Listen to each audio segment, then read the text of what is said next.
Over the last few weeks, we completed a detailed study of the chapter titled Man and the Evolution from Sri Aurobindo's Life Divine, where Sri Aurobindo took up the whole question of the evolutionary process and the emergence of the human mind,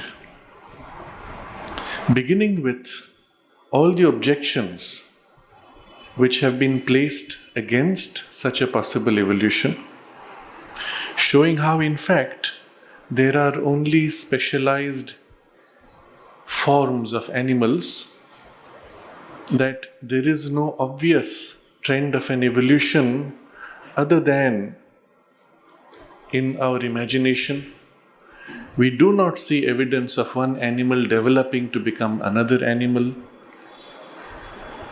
And yet, all these different types represent distinct layers, distinct grades of consciousness. And so, there was a detailed discussion of whether at all there is a possibility of a change from one animal type into another. And we saw, yes, that there is a process, and he dwelt upon the process. And while modern science assumes that there is such a process, it has not yet found evidence. And this understanding of why is found in Sri Aurobindo's explanation that in fact nature wants to create special types, and the transition from one type to another is a very rapid passage. Recently, there is evidence to show that a particular type of flightless bird which grew or developed in one of the Pacific islands not only evolved or rather devolved once, but at least 3 times. The fossil evidence shows that the bird devolved on the island because it didn't need to fly, it had no predators, it lost its ability to fly and then became extinct. And again, a whole new stream of such devolution took place, and again it became extinct, and at least 3 times this process has happened. What we notice is that each time this process happened, the end result was exactly the same bird. It's almost as if in nature's intention, here is a particular type of creature that she wants to express out of herself. She finds a way from the nearest existing form to pull that, form it, and then cuts the link. Because the link has no meaning, it is this form that she wants. And so Sri Aurobindo explores all these things, and you can see in his logic and even in the depth of understanding, he's well ahead of current science. But separately from these, he also explores the evolution of consciousness of the soul as it migrates through forms. And in the last portion of the chapter, he discussed also evolution within the human realm, within the human consciousness, and even human types through which the soul emerges, concluding that out of this, the new spiritual type has to emerge. And briefly, the sense of how that could be. So this chapter was titled Man and the Evolution. And the very next one, which we will begin today, picks up where that left off, and it is titled The Evolution of the Spiritual Man, where he will explore how exactly, or first, what is the type of this spiritual man that has to emerge out of the mental human? And second, what are the processes and the means by which this emergence can take place? So the first part of it will be dedicated to understanding what exactly we mean by the spiritual being. Is it merely a high point of some specialized mental capacity, which would be the logical thing to say at first, because it seems as if out of this huge, humongous mass of matter, a little bit emerges to become life, which is totally dependent on matter. Then out of that life, a little bit emerges that is thinking life, which is totally dependent on the life instincts. And therefore we would conclude that just a tiny bit from that living forms in the universe, a tiny bit will emerge to become a spiritual consciousness, but totally dependent upon the mental. Such would be our first obvious speculation. Sri Aurobindo will show you logically that this is not the case. In fact, as these layers emerge, each turns back upon its source and begins to assert itself. And especially with mind, the degree to which this assertion has taken place, we have literally even destroyed all the life forms on earth, or at least changed them so much that most of their instincts have become confused. But such an intervention is possible, even more is possible through genetic interventions, what we are doing with plant crops. We are driving some of them extinct, but we are creating new ones. If this is the power of mind over life, spirit emerging will be a far greater power than even mind. And so what he will lead us to recognize is that the emergence of spirit will in fact define a whole new type, which will be not a specialized form of mentality, but a type that will transform mentality and life, and perhaps eventually even its material base. And this is how he will lead us to a deeper understanding of what is going to be this spiritual being. So that's why the title, The Evolution of the Spiritual Man. But that's not enough. We also need to understand what is the mechanism, what is the process by which this emergence has to take place, because we are now conscious participants in the evolution. And so the question we want to ask is, I don't want to stay a few million years more for that spiritual emergence. The urgency is now. My inner being is not willing to wait a million years. It wants to experience and transition into this new level of consciousness, in this new way of being here now, not even in this lifetime, but in the next few years. What can I do to begin this process and accelerate it? So this will be the second aspect of the discussion in this chapter. But you will notice at the beginning of every chapter in the Life Divine, Sri Aurobindo gives you specific quotations from the traditions. In this new chapter that we will begin, he has from the Bhagavad Gita, from the Rig Veda, Mundaka Upanishad, and very, very concentrated statements which as if encapsulate all that he discusses. Almost as if he is drawing from the past the seed ideas or insights which now he takes to unfold and develop into their full blooming tree of knowledge. And so we could start by reading those, but we would likely not understand the full import of it. The way to do it is to read the whole chapter and then turn back upon those statements, and there you get the insight, this is what it is. Because those statements from the Upanishads or the Veda are extremely cryptic and condensed. So rather than proceeding with the new chapter, I want to turn to the statements, the quotations Sri Aurobindo took from the chapter that we just completed, which was Man and the Evolution. So now that we have completed that chapter, we turn back to look at what those quotations are. And briefly, we will dwell upon what they contain. And you will see the insight on the basis of these so many weeks of study, how all that is really held in a concentrated form. The first quotation is from the Shvetashvatara Upanishad, Sri Aurobindo's translation. The one Godhead, secret in all beings, all-pervading, the inner self of all, presiding over all action, witness, conscious knower, and absolute. The one in control over the many who are passive to nature, fashions one seed in many ways.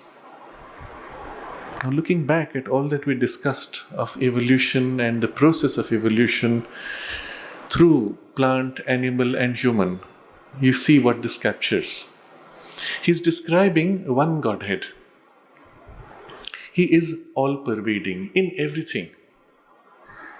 In all forms and beings, it is the inner self. But in each being, it is secret. You do not see it. But from its secrecy, it presides over all action. It is witness. You could say it is passive, but it is also conscious knower. And it presides over the action, meaning it's not just a passive witness, it also has a subtle influence. And that subtle influence increasingly becomes more and more overt until the one in control over the many, who are passive to nature. So the many, the forms of these creatures, animals, plants, birds, human beings, are passive to nature because it looks as if we are all formed out of nature's instincts and automatism. But the one seated inside has the real control. And it is from within that he exercises that control and fashions one seed in many ways. Now you can see this on two levels. The one seed is the one soul. There is no other. But that one soul in each being formulates the being, forms itself, organizes life in so many different ways. Not only for making many different species, but also within each species, every uniqueness of every being. You could see it this way. You could also see it in a different way. The seed here could represent only the species.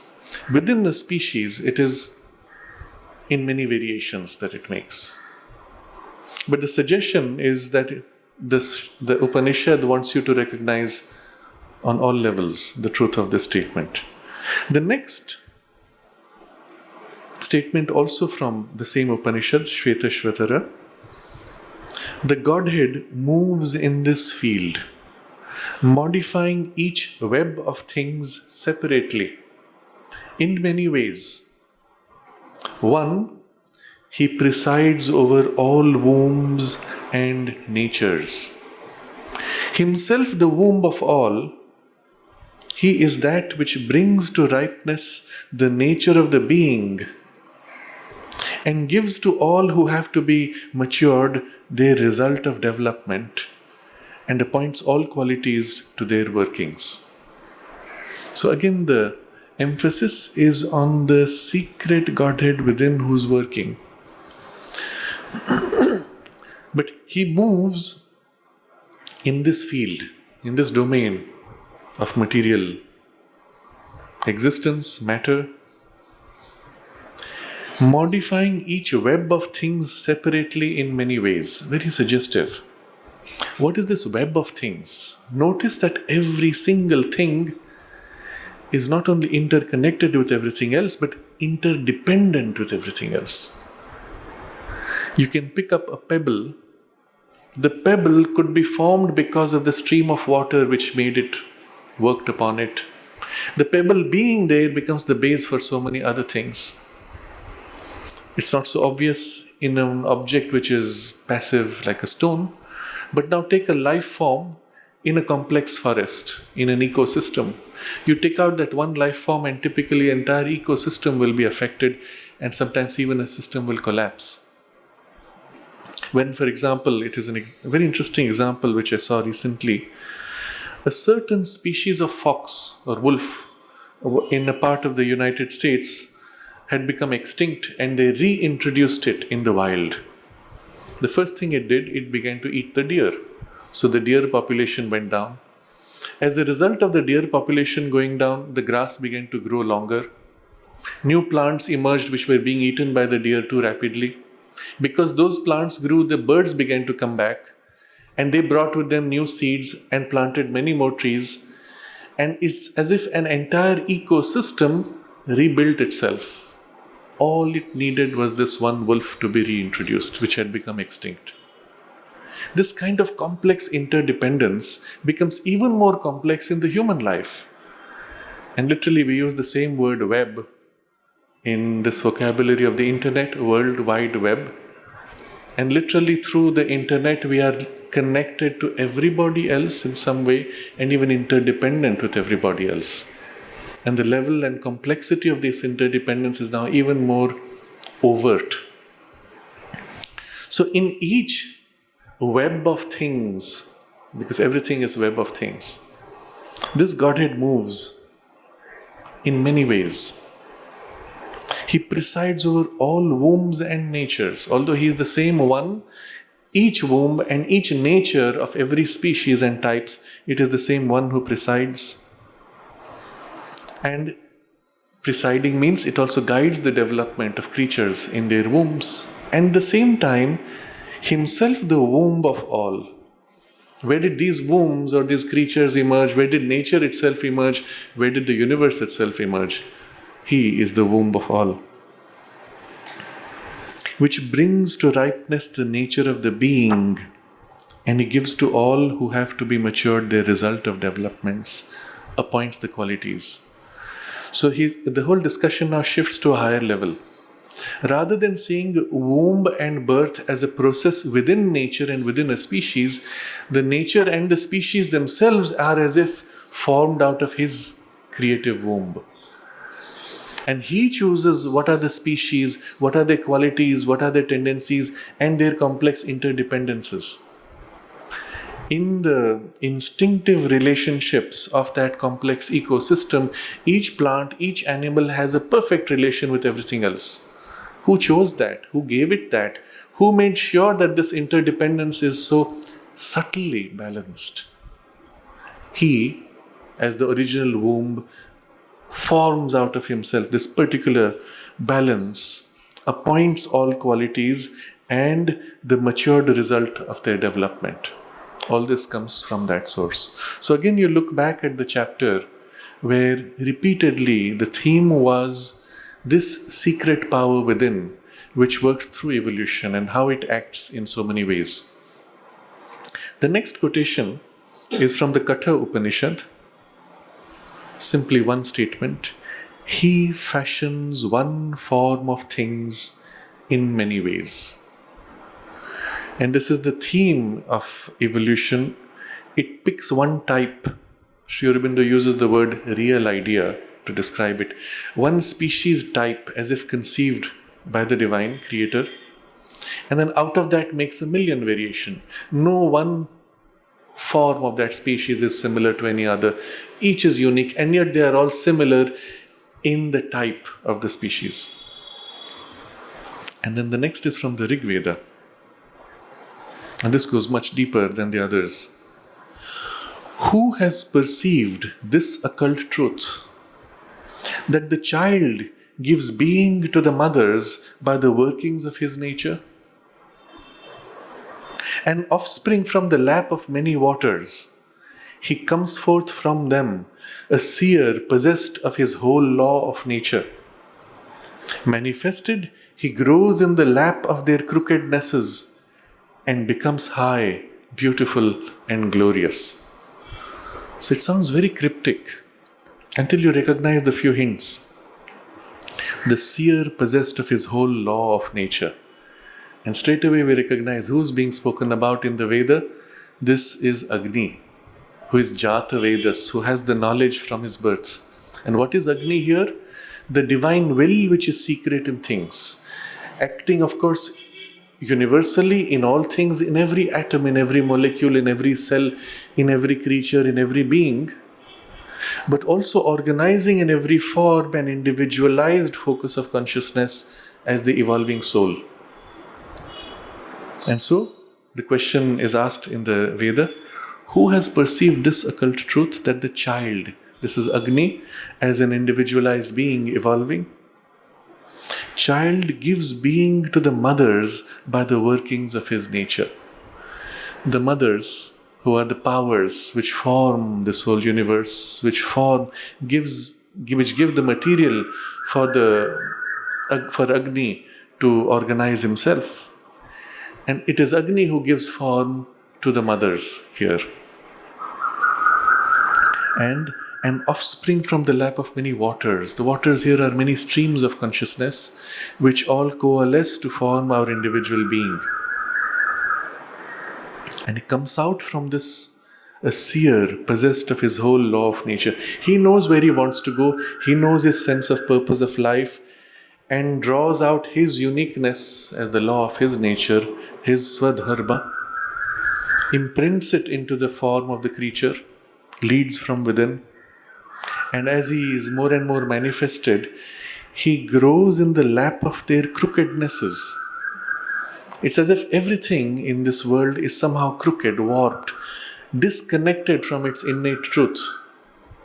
And through those crookednesses, somehow Agni finds his way. The soul, the psychic being, finds its way to its rightness and becomes high and beautiful and glorious. And the last quotation is from the Brihad Aranyaka Upanishad, which is, from the non-being to true being, from the darkness to the light, from death to immortality. And obviously this is the description of the journey of the soul across lives. It's always growing from this semi-conscious non-being to true being, which is his fully emerged consciousness. From darkness of ignorance to the light of the true knowledge. From death, that is this decay and declining process of the material conditions that we live in, where at every moment everything dies simply to survive and to take birth again, to the immortality, which is the permanence of the Satchidananda, which it must manifest. So you see, in a few selections Sri Aurobindo makes, he has as if caught all the seed ideas which he then develops in the chapter which we have studied.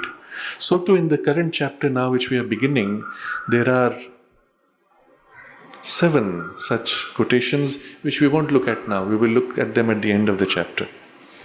So we begin the chapter titled The Evolution of the Spiritual Man. Here Sri Aurobindo begins with a vision, a perspective. Remember, we cannot understand the true sense of evolution unless you have a big enough perspective. If you stepped into the world, let's say you're a visitor from another galaxy, you come to the earth and you see life as it is going on. How did they end up in such a mess? How will they survive? Can they at all survive?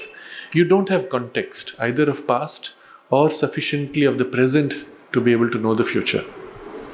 When Sri Aurobindo is going to lead us to the recognition of what is this spiritual being that has to emerge from the mental being, you have to have a larger context, not only of the present, but of the past which has brought us to where we are. So he begins with this perspective. And in this perspective, you have to go back several billion years. We are taught today by science that the universe is about 14 billion years old and our solar system is barely 4 billion years old and our Earth is about the same. But maybe there's more to it. We do find entire galaxies which are much older than our galaxy even, with more complex development. So whatever has happened here may have happened elsewhere long ago. So rather than focusing on our Earth, he gives you the big picture of the universe itself. In the earliest stages of evolutionary nature, we are met by the dumb secrecy of her inconscience. There is no revelation of any significance or purpose in her works, no hint of any other principles of being than that first formulation. So when you look at evolution, go back all the way as far as you can, all you find is this inconscience. Empty space or dead matter which is utterly dull and dark, not even giving off light, certainly no question of awareness or life. And in this, he says secrecy, because you can see nothing, know nothing, you don't know what is inside it, from where it has come. In this secrecy, there is no hint of what is to come also. It is dumb. And you see no other meaning or purpose to it all than this first formulation of inconscience, which is her immediate preoccupation and seems to be forever her only business. It looks as if it's like that. In fact, if you look at the way science understands our evolution today, they say the whole of evolution could be condensed into a clock of 24 hours. Human life appears barely in the last 1 minute. All the rest was just this, let's say even they will say the first 40 minutes was just this dead matter. And out of that, life and then humanity emerging is relatively short, small. So it feels as if that's all nature is obsessed with, somehow this mass of inconscient matter. For in her primal works, matter alone appears, the sole, dumb and stark cosmic reality. You could dwell on each of these words and you will see what is highlighted in each. And at this point, he makes us look at the universe as an observer, a witness of creation. If there had been one, conscious but uninstructed, would only have seen appearing out of a vast abyss of an apparent non-existence an energy, busy with the creation of matter. So let's say you are now somehow made to appear in the universe at this stage, and you're looking at the whole universe. What do you see? No life, certainly no mind. All you see is this energy, capital E. The entire universe is one gigantic energy, unconscious, and busy with the creation of matter. Everywhere you see somehow matter emerging. Now, there is a suggestion here which I want to touch upon. Current physics tells you matter cannot appear and disappear out of anywhere, that quantum of matter in the universe is fixed and so on. But the reality is, even if you go deep into the physics, there is constantly in the underlying substratum of empty space, there are what are called virtual particles seething, appearing and disappearing all the time.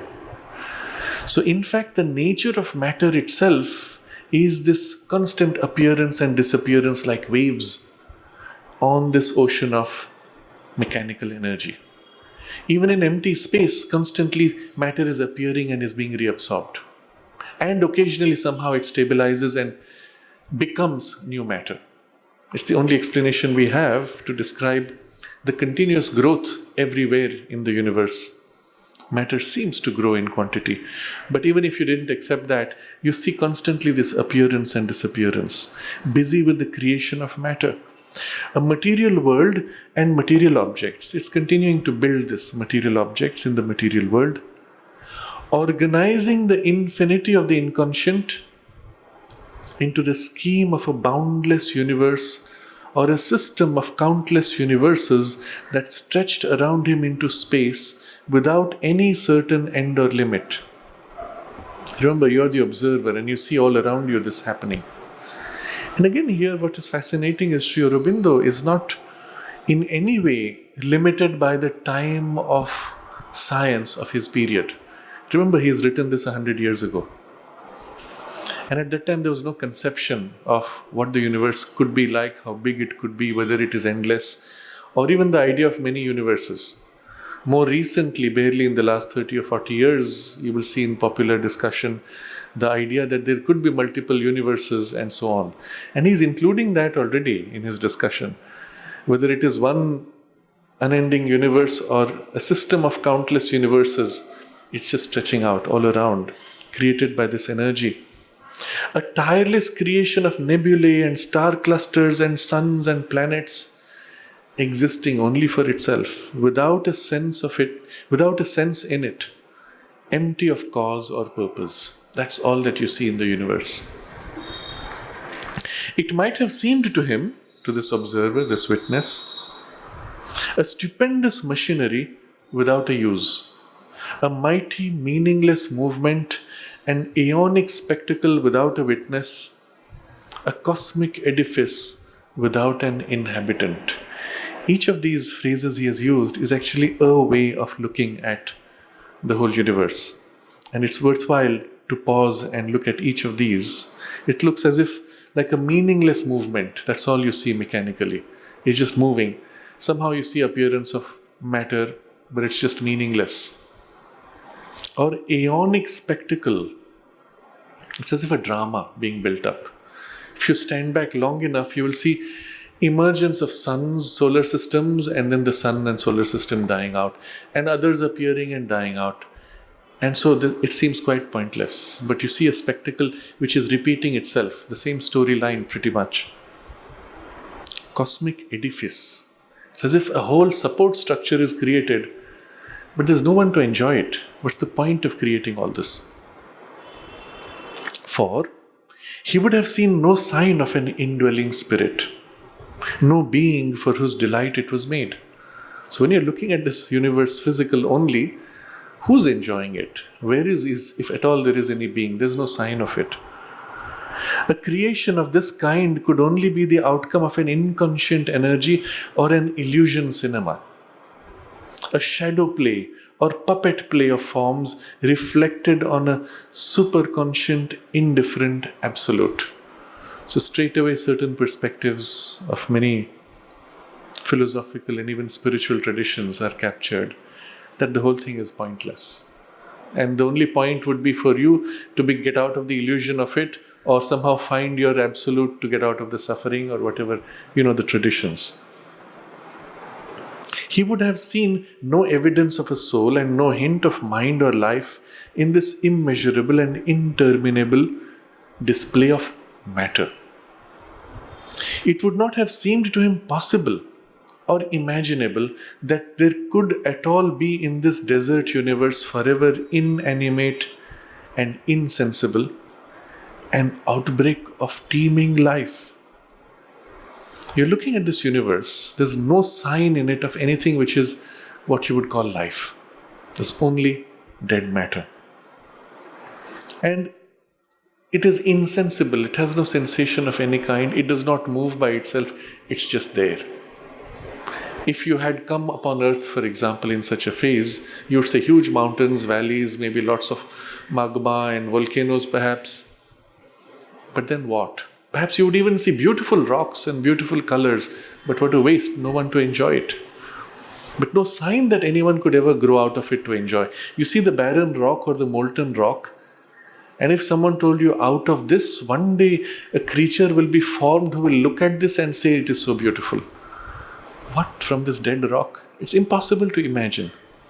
This point he is highlighting because he shows you how at each step there is a transition which is actually miraculous, for which there is no evidence before that it could happen. And even to think that it could happen seems impossible. Why is this important? Because when we look at the transition out of the human mind into the spiritual being, it will be just as miraculous and it looks just as impossible. But then he will show you that behind that appearance of impossibility, there was always a secret process, even in matter. And that secret process is there even in your mind. And when you see that, you'll say, yes, then it is certain. But he will bring us to that slowly. So, it's unimaginable that a first vibration of something occult and incalculable, alive and conscious, a secret spiritual entity feeling its way towards the surface. None of this we can see, but it's actually there. There is a secret spiritual entity behind this whole play of dead matter.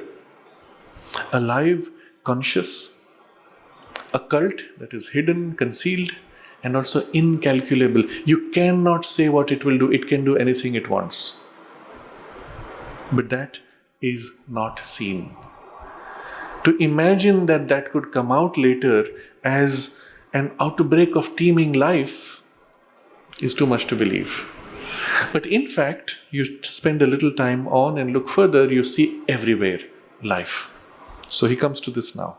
But after some aeons, looking once more on this vain panorama, he might have detected in one small corner at least of the universe this phenomenon of life. A corner where matter had been prepared, its operations sufficiently fixed, organized, made stable, adapted as a scene of a new development. The phenomenon of a living matter. A life in things that had emerged and become visible. Now you see what it needs. Before life can emerge, you must stabilize the activities of matter. Otherwise, the very emergence of life, at first so fragile, will be destroyed by the instability of matter. So at least in some corner of the universe, it has happened now. And what do you see? The same matter which was dead is now alive. Let's say even it is in the form of plant. It could have been even more. But the material which was soil has organized itself into tissue which is alive. And it's a miracle. But still the witness would have understood nothing. For evolutionary nature still veils her secret. What's the point of this? This is great, but he would have seen a nature concerned only with establishing this outburst of life, this new creation, but life living for itself with no significance in it. A wanton and abundant creatrix, busy scattering the seed of her new power and establishing a multitude of its forms in a beautiful and luxurious profusion. What do you see in life? Repeatedly the seeds come out, grow, die, and spread. Now you come to earth at that point. What do you see? Everywhere moss, plants, everywhere without exception. You go inside a cave, you will find moss and plants growing there. You look at the top of a mountain, you will find something. Bottom of valley, in the ocean, everywhere. From moss through plants and more complex ones. And what's their single job of this life in matter? Spreading seeds and becoming more rich, more abundant, but only for itself. What's the point again? No one to enjoy and appreciate. Or later multiplying endlessly genus and species for the pure pleasure of creation. Interesting now, there's already in the life impulse this pleasure of creating new forms and new species. A small touch of lively color and movement would have been flung into the immense cosmic desert and nothing more. So in your huge universe, endless, in one little corner you have this coloring. The witness would not have imagined that a thinking mind would appear in this minute island of life, that a consciousness could awake in the inconscient, a new and greater, subtler vibration come to the surface and betray more clearly the existence of the submerged spirit.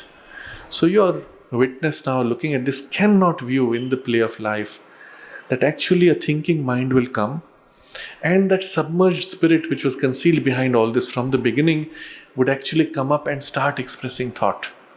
It's not possible. You look at the beauty of plants, you cannot imagine out of this plant someday a creature would appear that says, I'm thinking, I'm conscious, and I can actually change my design of plant or animal body. So why is he showing you these stages? Again, highlighting the impossibility of the next step, which later will become critical when we look at the step of the spirit. I'm reading very quickly because I think this passage is much more as an experience to be enjoyed. It would have seemed to him at first that life had somehow become aware of itself, and that was all. Let's say first appearance of mind. What would you say? Somehow this life, plant or animal, has become self-aware. That's all. You call it mind. No, it's just life becoming self-aware. For this scanty, newborn mind seemed to be only a servant of life, a contrivance to help life to live, a machinery for its maintenance, for attack and defense, for certain needs and vital satisfactions, for the liberation of life instinct and life impulse. So the earliest mind forms you can see are nothing but life becoming more sophisticated. You don't see it as mind proper. It could not have seemed possible to him that in this little life, so inconspicuous amid the immensities, in one sole species out of this petty multitude, a mental being would emerge. A mind serving life still, but also making life and matter its servants, using them for the fulfillment of its own ideas, will, wishes. So even at that point in the early stage of mind, you couldn't have imagined that one day the life will come up, the mind will come up, and it will seem to be a servant of life and body, but in fact it will turn the life and body as its servants and begin to mold them as it wants, as it wills, as it wishes, with all kinds of strange ideas. And the ideas which it has have nothing to do with anything around in the material world or the life. And now he describes what happens. And so, as if very quickly, you will see summarized the result of mind intruding upon life in the universe. A mental being who would create all manner of utensils, tools, instruments out of matter for all kinds of utilities, erect out of it cities, houses, temples, theaters, laboratories, factories, chisel from it statues and carve cave cathedrals, invent architecture, sculpture, painting, poetry, and 100 crafts and arts. Discover the mathematics and physics of the universe and the hidden secret of its structure. Now you see how quickly all this has suddenly appeared. At least according to current science, human beings appeared as thinking human beings. We've appeared on Earth barely something like 150,000 years ago. And even that was pretty crude. The more sophisticated thinking human has barely appeared 50,000 years ago. And out of that, all of this real civilizing of the mental life, at least according to science, is all in the last 5 or 10,000 years. And you see rapidly when he covers this, what did the mind do? It took matter and shaped out of it something. Tools, utensils, etc. to build with those tools, cities, houses, temples, theaters. And then suddenly it becomes more and more abstract in mind. Laboratories. And then turning upon, with the new science, upon matter, drawing out of matter something which was not there. You look at what a mobile phone represents. In terms of pure substantiality, it is sand and a cluster of a few metals which have been refined out of mud, arranged in a particular way to give to it qualities which did not exist in nature except in some scattered random pattern. Here now organized almost as if this thing is intelligent and has its own intelligence. And with that, mass manufacture, factories. And with it also, with the mind, the sense of beauty and art. So all the sculpture, painting, poetry. And look at what happens in poetry. You are as if reaching out to realities which are impossible in the physical world and in life, glimpsing those and giving to them forms which any living creature cannot understand unless they have reached the level of high mental development. So I use this image of a monkey observing a human being, human life, and say a life of a poet, or a student of poetry, or an enjoyer of good fiction. What does the monkey see? You as human being have taken a book, poetry, fiction, whatever. Maybe you're reading Harry Potter or Shakespeare. As you read it, you suddenly smile, you start laughing, and then you become sad. You start crying, you're deeply moved and affected. And so on, you go turn pages. So the monkey says, aha, that is what the human mental life looks like. I can also think. He picks up the book, turns, and starts laughing, crying, and says, see, I am also human. But what a silly thing these humans are doing. It's so much more interesting to swing from the trees. He doesn't realize he has got the book upside down because the text and the letters mean nothing. And even if you could somehow convey the words, it is unable to comprehend abstract ideas, the experience of self-sacrifice, the sense of an idealism to which you commit your whole life, knowing you will never realize it. These things belong to a realm of high thought and mental experience which is inaccessible to all these creatures. And to be able to articulate that, you do not have physical vehicles. Even words fall short. The beauty of participating in a live stage is you feel the experience of the actors before you. It's very different when you see a video, isn't it? When you meet somebody who narrates his story, the full passion of his energy and experience is literally transmitted to you, far beyond what words could convey. The same thing you read as a text of transcription, you've lost 90% of the impact of it.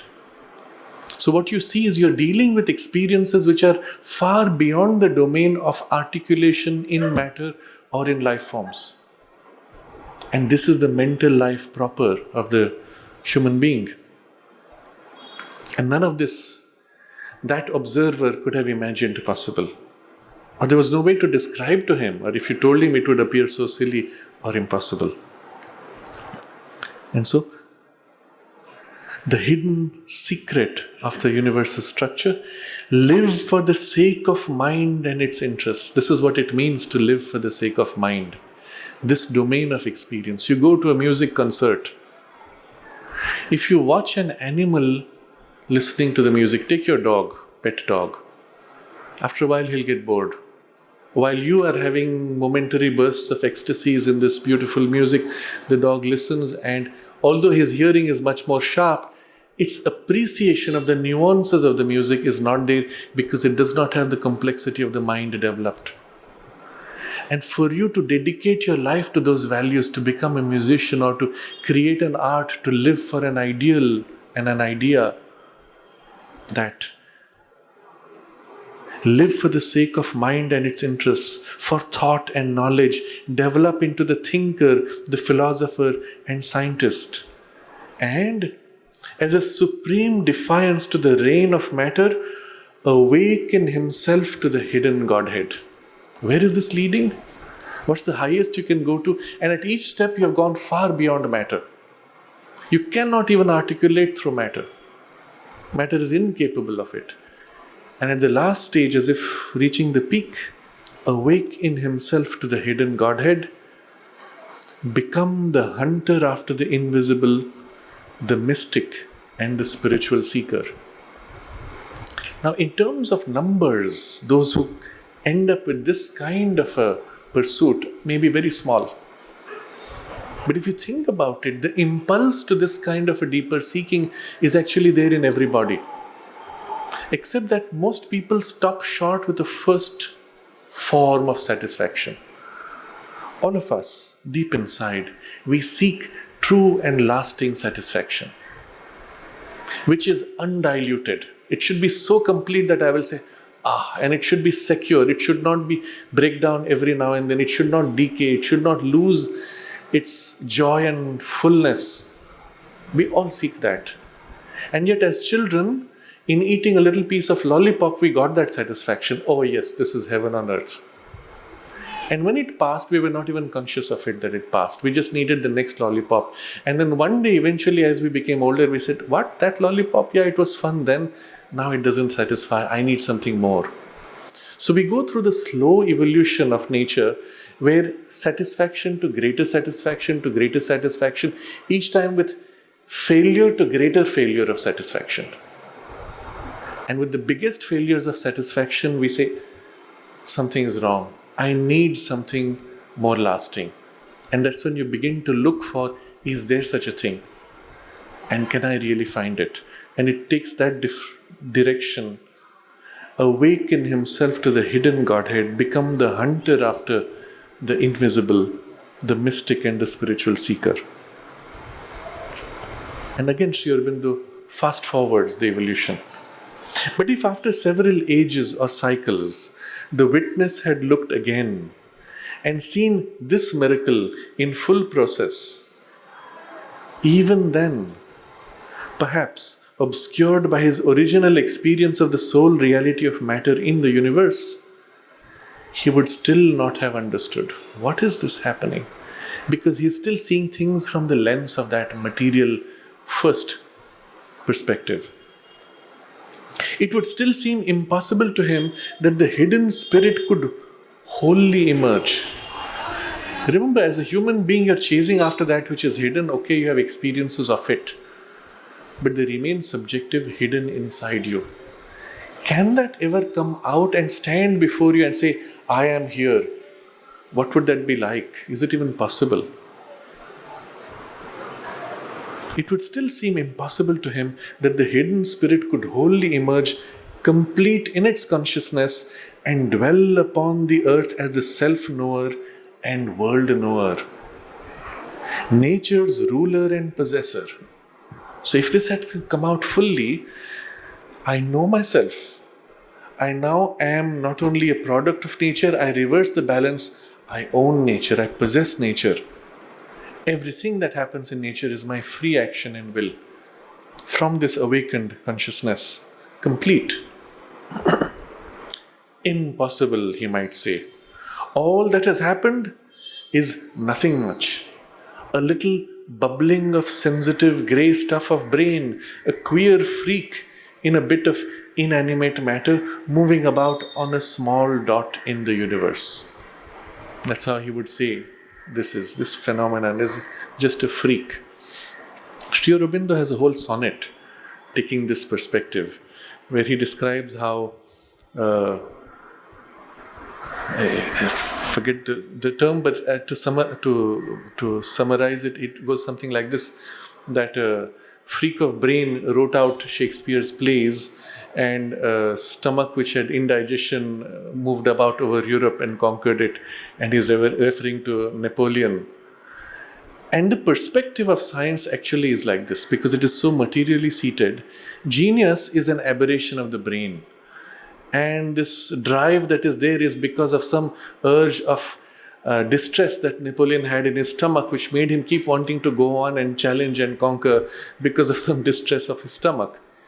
But literally, this is how they would want to formulate bubblings of sensitive grey stuff of brain. That's all there is to it. But then Sri Aurobindo says, now change your perspective. Don't get stuck with matter. And so he gives you a new witness.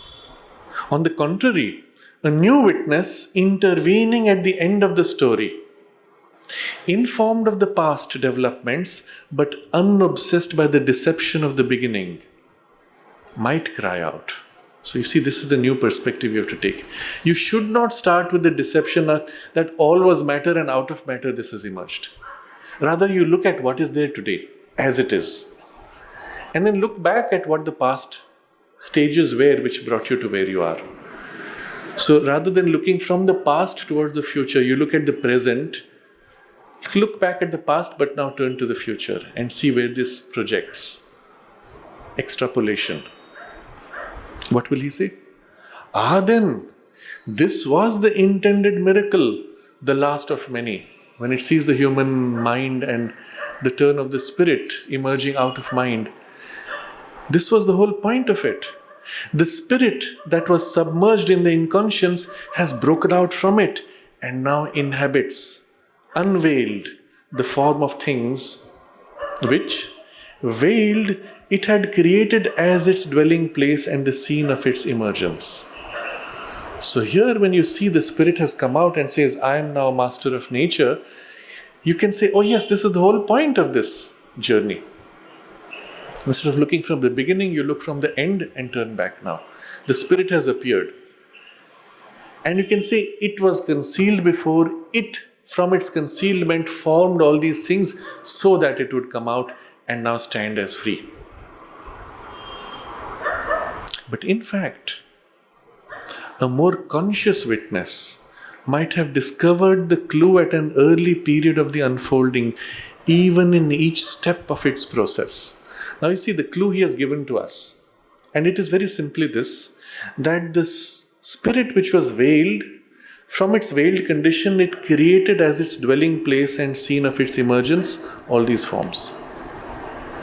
So from behind the scene, it created these forms so that it could inhabit, and then through it created the next form so that it might come out. But this is at the end of the story, it's obvious. But now he says a witness who's in the middle of the story can see at each step that actually this is what's happening. And now this is the perspective we have to take to understand how the next step will happen. He might have discovered the clue at an early period of the unfolding, even in each step of its process. So what are we going to see in each step? What is the clue and how is it working? This perspective will tell you how the next step will happen. So, for at each stage, nature's mute secrecy, though still there, diminishes. The secrecy which binds and hides everything, at each step, the secrecy becomes less. So this is our first insight.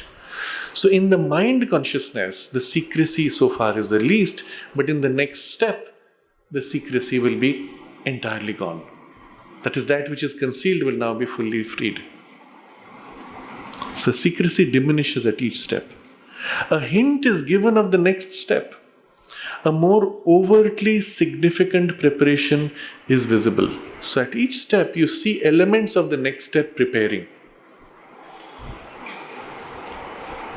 Already, in what seems to be inconscience in life, the signs of sensation coming towards the surface are visible. So when life first emerges, it is inconscient life. But sensation there is already present. The moss is already responding to light. The tree is responding to humidity, to temperature, to the sun rising and setting, even phases of the moon, it seems to be able to sense. But in certain plants which are even more complex, we see what is called the Venus flytrap. It's a plant which is almost growing like a flower, and when a fly sits on it, it senses the contact of the fly and closes up to catch the fly. There's another little plant called Touch Me Not. It's got these very fine green leaves. You touch one leaf slightly and instantly the whole plant closes up. And when it feels safe, it slowly starts emerging. And if you again touch, it goes back immediately and takes longer to open, as if it's afraid. You touch again, it closes up and takes still longer to open. It almost seems to have a sensation, and through sensation knows its world and responds almost with a kind of a emotional intelligence. But it's already there. The signs of sensation coming towards the surface are visible. In moving and breathing life, the emergence of sensitive mind is apparent. And the preparation of thinking mind is not entirely hidden. So now look at the animals where you have this moving life form and you see the complex intelligences that they express. And in their extreme, even elements of thinking mind are seen, at least in its preparatory stage. So you have today so many interesting engagements that human beings have made with apes, with domesticated other animals, dogs, horses, even dolphins. And what is fascinating is, in our interaction with them, we discover such an extraordinary intelligence. Even to an extent, an opening to abstract ideas, but not living in them. So, a dolphin, for example, not only is shown to be intelligent, it is shown to have such love and affection, and it suffers when it is betrayed. And it even responds with a complexity of intelligence where you can see that it has this complex bonding with the human being. It does not want to hurt you and things like that. You see elephants who feel such deep sadness when the baby elephant has died. The mother will not eat food for several weeks. But that's still an emotional thing. But it corresponds to values which we consider to be human. And then we see them crafting tools. A crow actually takes a stick and with a stick now uses it as a tool to poke things.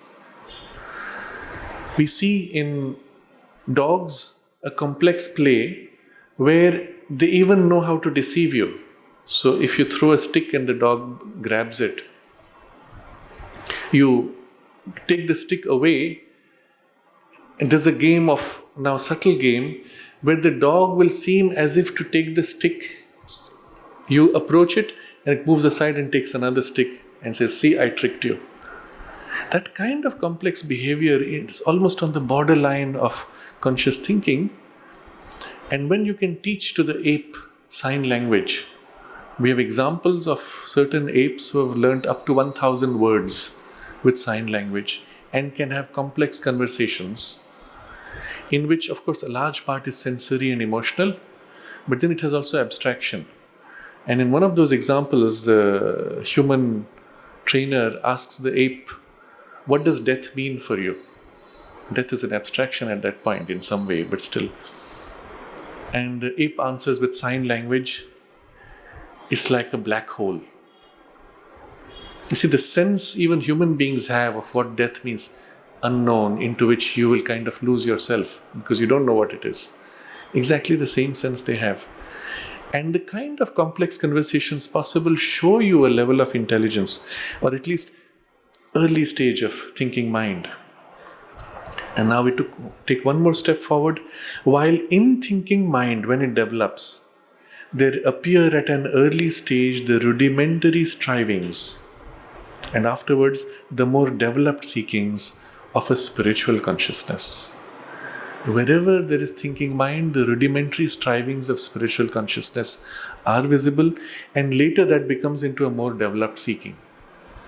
And what it means for us is the example we took earlier, this deeper satisfaction, this sense of a lasting peace, the sense of a true freedom where you can be free to truly be yourself and exercise yourself, act freely without any constraint, even be free of your own constraints of capacity or knowledge, to have true knowledge which is not constantly followed with error. And something else for which we have no other word, to be truly yourself. I want to be me, but somehow I'm unable to be the true me. But what is this true me? I don't know. I don't have words for it. But I feel somewhere inside me something which is truly me. But I don't know how to describe it. So already in the mind, you're seeing the next step and the signs of it. As plant life contains in itself the obscure possibility of the conscious animal, as the animal mind is astir with the movements of feeling and perception and the rudiments of conception that are the first ground for man the thinker, so man, the mental being, is sublimated by the endeavor of the evolutionary energy to develop out of him the spiritual man. Now he's putting the whole thing in perspective. The logic of it is so compelling. The evidence is so obvious that you cannot deny it anymore. In each stage, the next was there in rudimentary form. And now in the human, the mental being is sublimated by the endeavor of the evolutionary energy. The evolutionary impulse in us is working, pushing the limit of this mental being to develop out of him the spiritual man. What does that mean? The fully conscious being, man exceeding his first material self and discoverer of his true self and highest nature. So what does it mean? His first material self. What was our first material self? We'll go back to what we know human beings to be like, at least as we imagine it, in the early, crude, barbaric stage of development. That was our early stage. Today we have come out of that and we pride ourselves on being civilized, cultured. And in this, the peak of our civilization and culture is exceeding our limitations, becoming more truly ourselves, and in our nature of all the impulses which are there, to refine them to their highest gradation. So look at the food we eat, considering that that is one of the instincts which is there from the animal stages of our evolution. What have we made out of it? Gourmet food.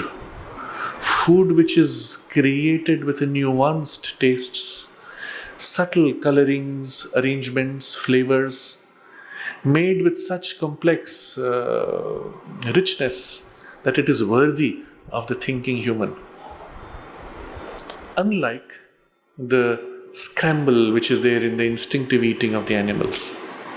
We've taken out of something so crude and made of it something so refined. And in the highest, what do? We treat food as divine, or as if it's coming from the divine, sanctified by the divine, or as a source of nourishment for our deeper and higher life. At least that's the highest that we are able to take it to, even spiritualize that. And so it is with all human relationships. Where earlier they were crude, impulsive, automatic, instinctive, we have refined them to something so much higher, and even beginning to see in them a spiritual truth, that we are all conscious souls and are equally centers of divinity, equally children of the one divine, if nothing else as an idea or even a glimpse of a spiritual experience. So true self and highest nature is what we are growing towards. Now here, Sri Aurobindo has given us the perspective of the big picture of evolution. Once we've come to this acceptance, the next question is obvious. What does it mean to be this spiritual man, and how? And so he formulates this as the preparation for the real discussion of the rest of the chapter. But if this is to be accepted as the intention in nature, there are two questions that put themselves at once and call for a definitive answer. The question is asking itself to you. You didn't have to ask it. It's already there. First, the exact nature of the transition from mental to spiritual being. Now, when you say we are going to evolve into a next step, new spiritual being, what are you talking about? It's too vague. What will that spiritual being like? Will his body be made of gas? Will he be floating around as a gaseous cloud? Will he have a physical body? And if he has a physical body, can he ever overcome the limitations of the biology? Is that even possible? Now look back at the plant tissue. And if somebody told you that out of this plant tissue, eventually there would be living conscious tissue which can think, with a brain that can think. And there's nothing in the plant like a neuron or a brain to think. You'd have said, impossible, isn't it? That out of that this material emerged was an impossibility. At least at that point it was impossible to see. Having emerged, you can see how all of our brain tissue is made of what? The plants that we eat. So it's actually plant transfigured into this brain tissue. So out of this brain tissue and human tissue, can a new substance emerge? What would it be like? Which would then be worthy of this spiritual consciousness, if at all it needs to have that. And what would it be like substantially? What would such a being do? What would it think? What would it act? How would it behave? This is the question which Arjuna asks Sri Krishna.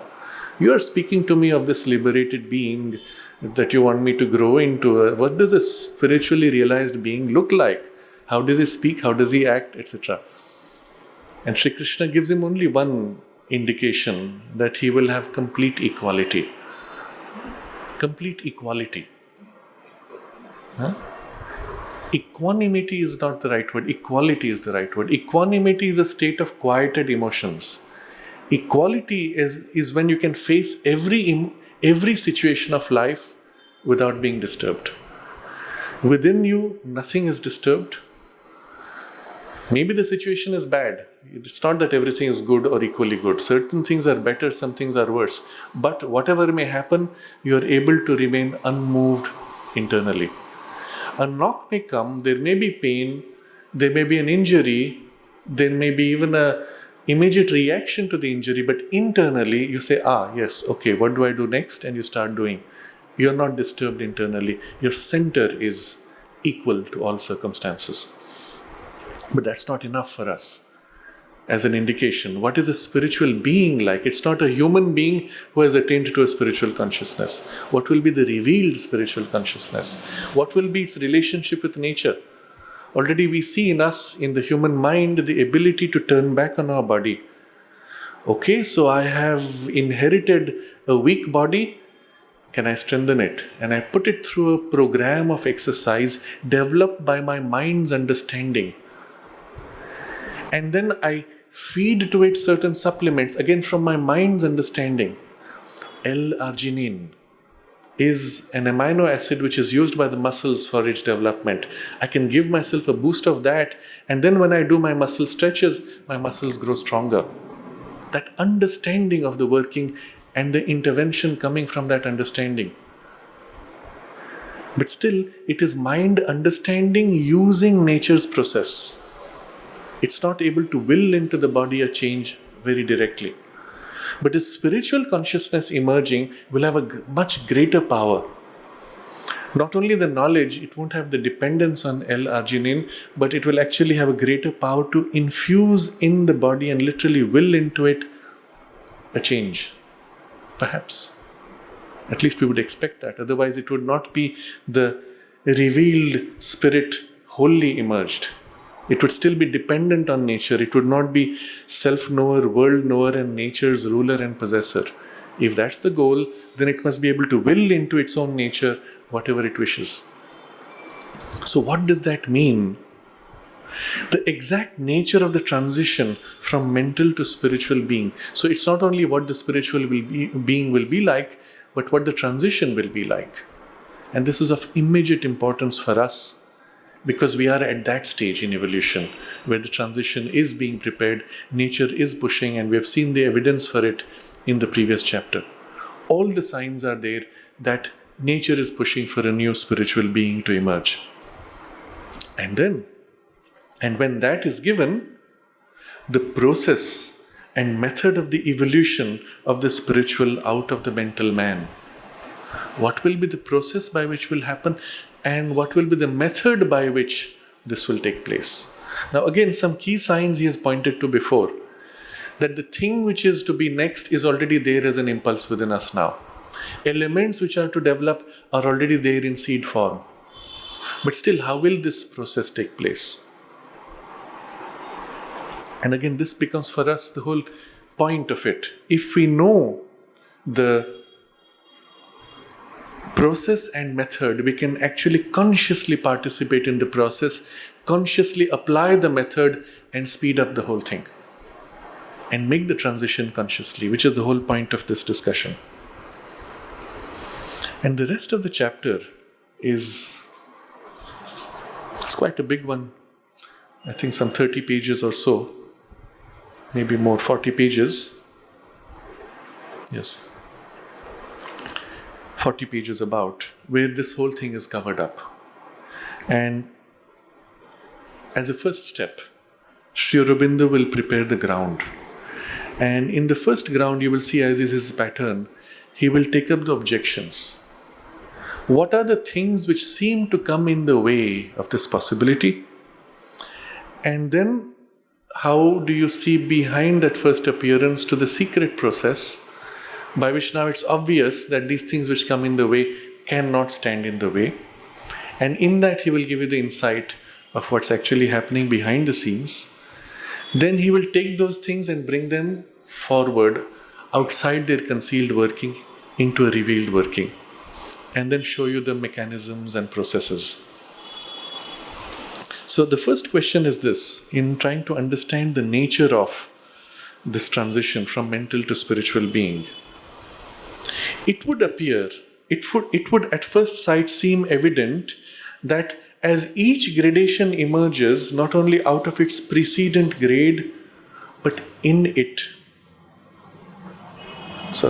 It would at first sight seem evident that as each gradation emerges, not only out of its precedent grade, but in it, as life emerges in matter and is largely limited and determined in its self-expression by its material conditions, as mind emerges in life in matter and is similarly limited and determined in its self-expression by life conditions and material conditions, so too spirit too must emerge in a mind embodied in life in matter and must be largely limited and determined by the mental conditions in which it has its roots, as well as the life conditions, the material conditions of its existence here. So this is the first argument that could be placed to limit the possibility of the spirit emerging. Because what we see is when life first came, it was dependent on matter. Even now you will see, if you take out a plant from the soil and put it in a completely different kind of soil, very likely the plant won't survive. There are plants which grow in cold climates, they don't grow in warm climates, and vice versa. There are plants which need acidic soil, some which need alkaline soil. And then there are plants which always need soil. What we do find though, and I'm going to anticipate some of the things which come later, you can take a plant out of its environment and slightly change the environment, and each time slightly change until the plant adapts. And you see, it is still dependent on matter, but Now it can live in a warmer climate and it has evolved or adapted at least. Or to a more acidic soil. And what is being done today, we're actually taking plants out of soil and putting them in nutrient solutions with stone only as a support for them to mimic the feeling of soil. And you have this hydroponic gardens where there's no soil actually. The plants which needed to grow out of soil are as if hanging out of vertical structures and growing, and reasonably well. And in fact, by playing with the chemical nutrition, we can make the plants grow larger, smaller, or more hardy, more subtle.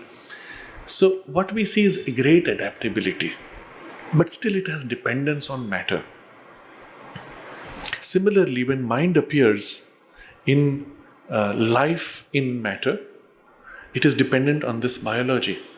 And most obviously in us, if your sugar level drops, your mind becomes unconscious. We're so dependent on this life in the matter. And of course, for the proper working of the brain, you need certain nutritional content. You need certain quantum of life force. You need the life force to be optimistic. If it is pessimistic, if it is dull, it is depressed, your mind cannot function properly, and so on.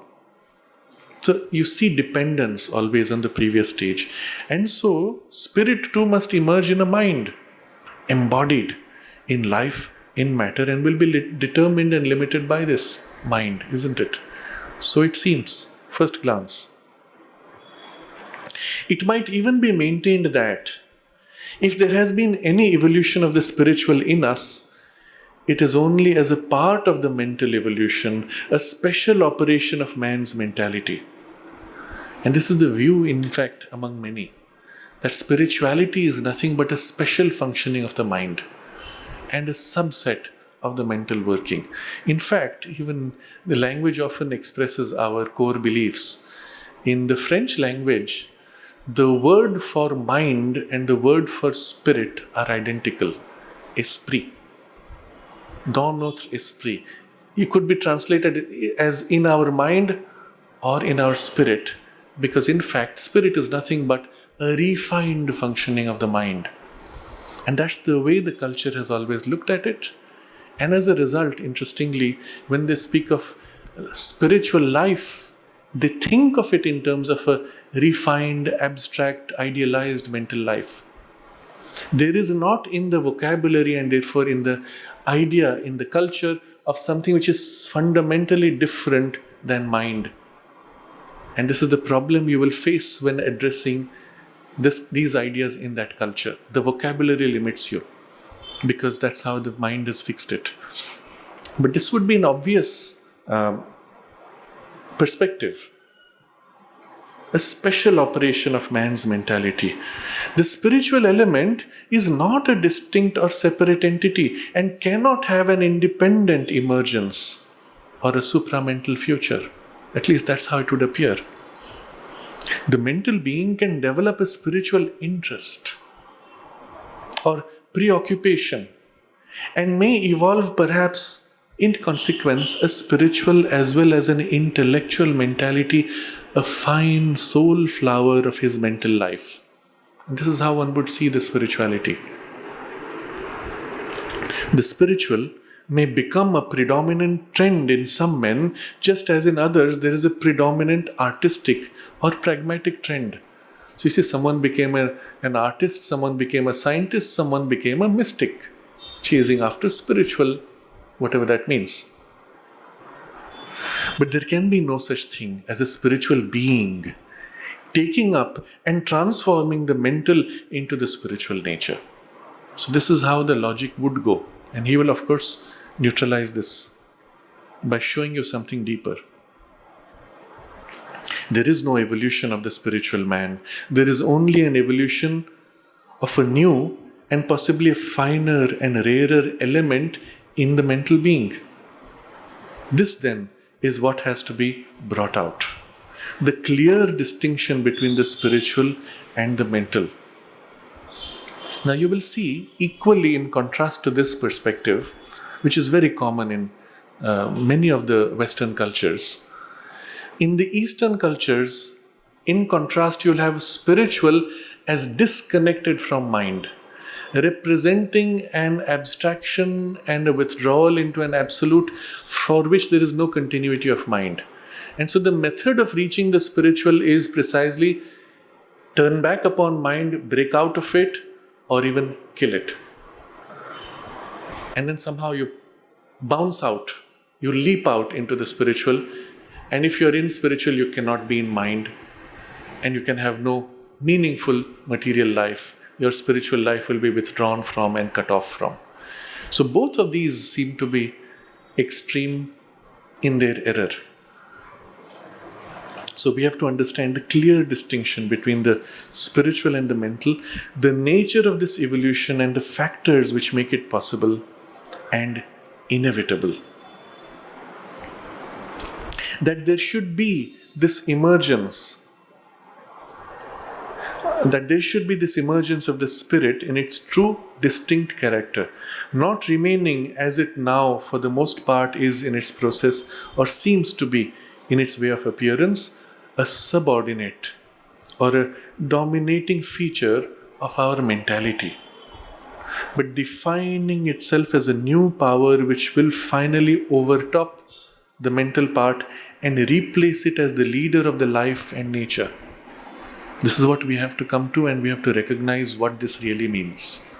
So the idea he has put is, the spiritual, while right now it may seem to be on the crest of our mentality, it must emerge as a separate experience, a separate grade of consciousness that we begin to live in, which then can even turn upon mind and reshape the working of your mind. That's when you have come into a proper spiritual life. Not only it will reshape the mind, it will reshape the life and its instincts and drives, and perhaps even the physical body. The way mind did that to life and the body in our most developed, evolved, civilized mentality. So Sri Aurobindo now takes up this perspective, and we'll take a quick view of this and explore it in depth next time. It is quite true that to the surface view, life seems only an operation of matter, mind, an activity of life.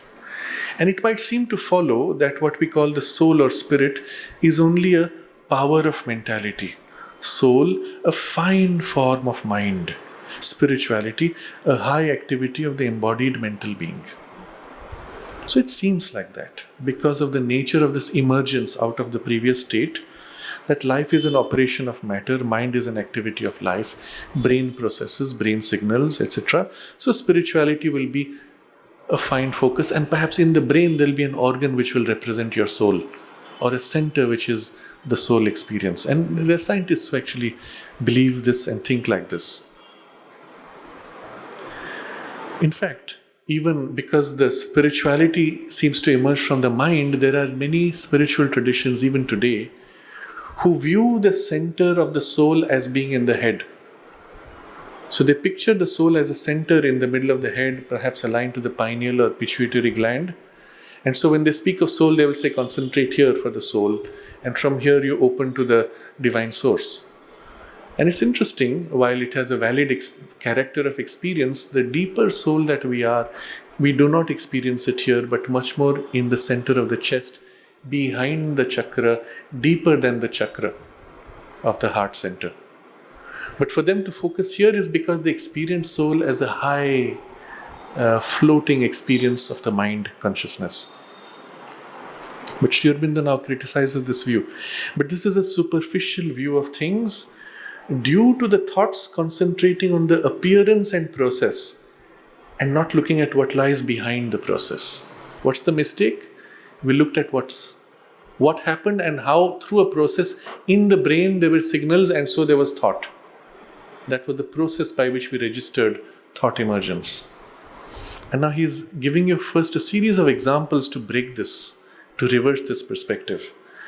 One might as well, on the same lines, have concluded that electricity is only a product of or operation of water and cloud matter, because it is in such a field that lightning emerges. So where do you see lightning? In a cloud, where there's humidity, there is airflow, and somehow there's a flash of lightning. So lightning is a product of cloud and water. Very simple. Wherever you see electricity, there must be cloud and water. So if you say electricity is lighting up my bulb, where's the cloud, where's the water? You see the error. You saw process by which electricity emerged and you said electricity is now product of process. That's the error. Rather, what should we do? Because it is in such a field that lightning emerges. But a deeper inquiry has shown that both cloud and water have, on the contrary, the energy of electricity as their foundation, their constituent power or energy substance. That which seems to be a result is, in its reality, though not in its form, the origin. So in its form, it seems as if electricity emerges from cloud and water, but actually cloud and water originate from electricity. If you go deep into cloud, deep into water, you'll find electricity inherent in them.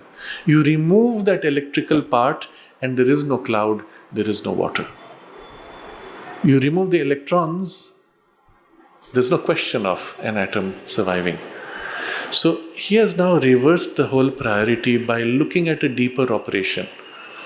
Can we say the same of our mentality? The effect is in its essence pre-existent to the apparent cause. Apparently it looks like cloud created the lightning. But actually the lightning was already pre-existent inside the cloud. The principle of the emergent activity precedent to its present field of action. What seems to emerge was actually present before its emergence. Now here's the great conclusion we will draw from this. So it is throughout evolutionary nature. Matter could not have become animate if the principle of life had not been there, constituting matter and emerging as a phenomenon of life in matter. So remember the first point he had made in the beginning of the chapter, that life emerging was like a miracle. There was nothing in matter which showed you life could emerge. So the fact that it emerged shows you that life existed independent of matter, but was concealed inside matter. In fact, matter could exist because life held it from behind. Just as electricity holds the atomic structure to make for water. And then in certain processes of water, electricity has an opportunity to reveal itself as a direct action and then go back to its concealed state. There's a flash of lightning and then it lapses back to concealment. So in matter where life was already present, which formed matter, the life was concealed, it pops up and goes back to concealment. Plant emerges, dies. Flower blooms, fades.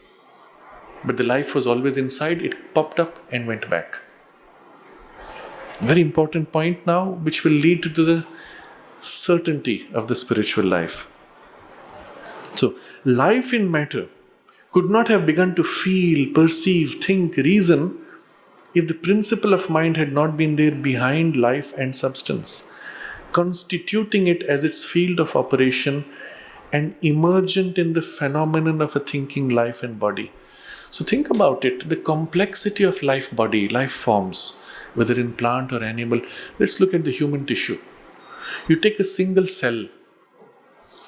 It has at any given moment 10,000 different operations simultaneously ongoing, perfectly coordinated among themselves.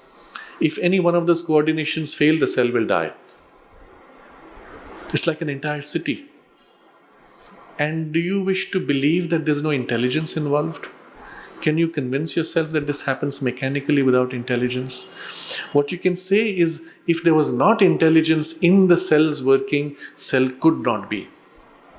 And if there was intelligence in the cellular working, it is also intelligence in the organic working of the clusters of cells. See the complexity of coordination between the different organs in a simple process of digestion. It must take what it wants, not take what it doesn't want. It must not take in excess. It must maintain balance. It must break down and digest, release digestive juices according to the kind of food there is, and it must carefully ensure the excretion of all the waste. And all of this is coordinated in a complex operation across organs. where the brain is not obviously seen to be operative. You're not conscious that this is happening, that is happening. It's an automatic intelligence, but so perfect that if you interfere with it, it messes it up. But after being messed up, it adapts to your messed up condition and circumvents your intervention. So intelligent. It is an adaptive, learning, operating intelligence which knows how to do what it wants in spite of interference. And so if that intelligence is there in your life and biology process, its emergence into an active, revealed intelligence is not a surprise, but even you would say it's inevitable that it should be able to do that at some point when the biology life base is complex enough to be able to express it. When it's not complex enough, it is still operating but not expressed as an overt intelligence, but working as a covert intelligence sustaining the life. So again, the logic here is obvious. So too, spirituality emerging in mind is the sign of a power which itself has founded and constituted life, mind, and body, and is now emerging as a spiritual being in a living and thinking body. Now think of the implication of this and go back to the previous chapter and the quotations we read from the Veda. If there was not a conscious being within which is leading the whole journey of evolution, we could not have come to where we are. Our mind would not be constantly trying to exceed limitations, to overcome challenges, to always grow towards the more beautiful, the more true, the more satisfying, etc. That has to be there as an impulse, although initially concealed. And if it is there concealed, it must eventually come forward, where the surface personality has been sufficiently refined out of its animal instincts, where mind has become sufficiently able to hold this experience of something deeper and truer, it will start leaking out and organizing itself. Now emerging as a spiritual being in a living and thinking body. How far this emergence will go, whether it will become dominant and transform its instrument is a subsequent question. But what is necessary first to posit is the existence of spirit as something else than mind and greater than mind. Spirituality as something other than mentality, and the spiritual being therefore as something distinct from the mental being. So this is the conclusion we come to. Just as we have a physical being, we have a vital body, we have a mental body, there is actually a spiritual body, which is made of its own substance, which is its own independent being. Spirit is a final evolutionary emergence because it is the original involutionary element and factor. So the question could be asked, after spirit, is there another being? And this is final because that was the origin of all this. In it, the whole thing is already revealed. From there, the concealment started, and into it, the revelation completes. Evolution is an inverse action of the involution. What is an ultimate and last derivation in the involution is the first to appear in evolution. So there was spirit, it reduced itself into intelligent mental consciousness, reducing itself to impulsive life force, which then reduced itself to dull, dead seeming materiality, into which now all those things were now concealed. Out of these emerging, so what was the last term of involution is the first term of evolution. What was original and primal in the involution is in the evolution the last and supreme emergence. Now, having come to this point, you see how Sri Aurobindo started with what seemed at first that every emergent step depended on the previous stage and was bound to it. Now we have completely reversed the perspective. Every emergent state is actually more free and originates the previous stage from which it has emerged and has a greater power to change it. But the power of life over matter is, although greater, is limited and cannot completely change matter, because the origin of matter is not life. When mind emerges out of life, similarly, there's a limited power.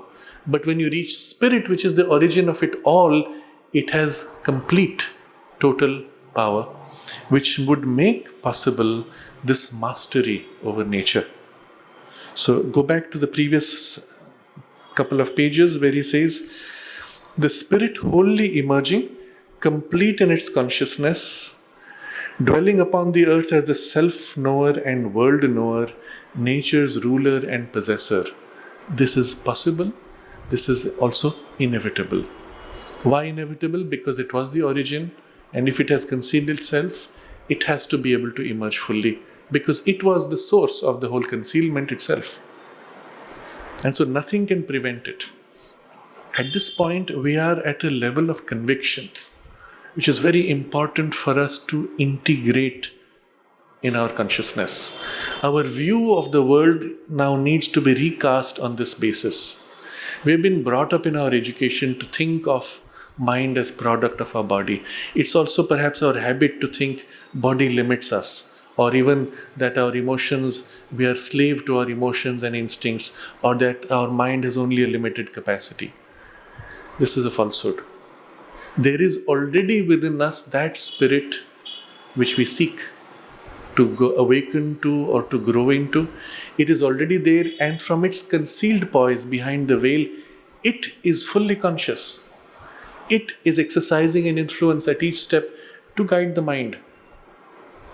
If now we turn to seek its help, if now we make the means possible for its direct emergence, rather than offering instinctive opposition, we make a conscious receptive base, its emergence can be much more rapid. And with its emergence, it can take charge and quickly recast, reshape all these things. So in fact, the next step in evolution should become enormously easier than any of the previous stages of evolution. Not only it is certain, it is also easier. And the thing which we are seeking is actually there to help us.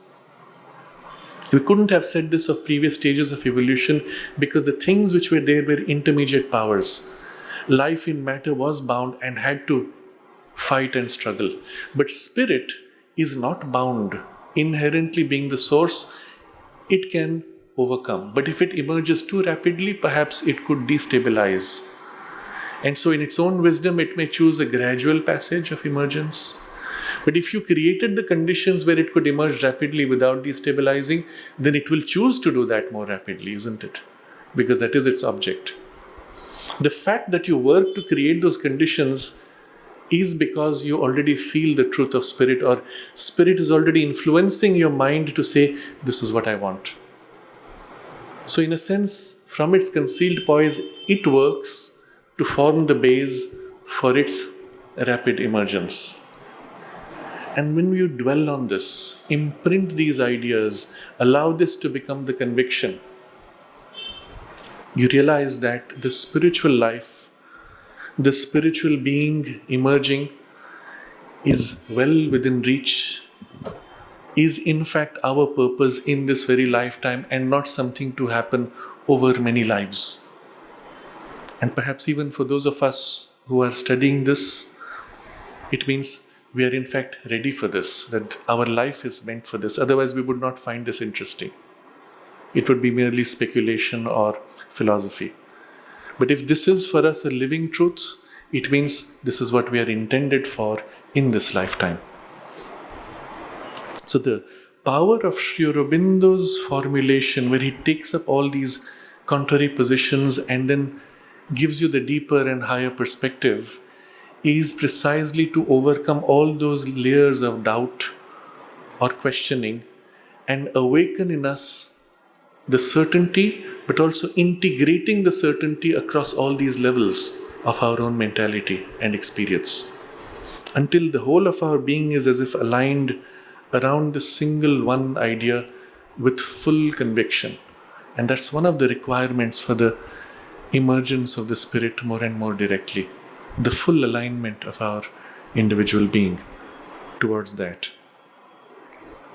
So, we will continue this passage next time, next Friday, and he will begin to make the distinctions, nuances of distinctions between the mental and the spiritual, which is extremely important. And in the very fact of distinguishing them, he will show you how the spiritual is already hidden inside the mental. And so you will see in your own thinking, in your own mind processes and ideals, the spiritual secretly guiding, and when you become conscious of it, you will be able to align yourself to those things and even consciously amplify those tendencies within you. So it's a fascinating chapter, very profound, but much more life-changing, because it changes your whole perspective of reality and of yourself. We'll continue this next Friday. We can meditate on it for a few minutes to settle this vision and make this a living experience of our aspiration.